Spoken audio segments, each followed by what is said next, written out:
5 požymiai rodantys, kad jūsų santykiai yra sveiki. 1. Jūs laikotės duoto žodžio ir galite tikėtis to paties mainais. 2. Galite įsitraukti į sveiką konfliktą ir jaučiate, kad jūs girdi ir priima. 3. Jūs galite kartu spręsti iškilusios problemas ir galite būti savimi. 4. Galite atvirai kalbėti apie savo jausmus, nebijodami, kad jūs nuteis. Ir 5. Esate pasirengę priimti kitokią nuomonę negu jūsų. Pasitikrinkite, kokie santykiai sieja jūs.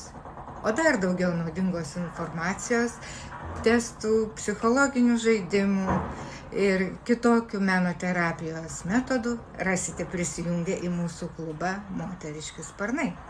Junkitės prie mūsų jau dabar, kad nepraleistume daugiau naudingos informacijos.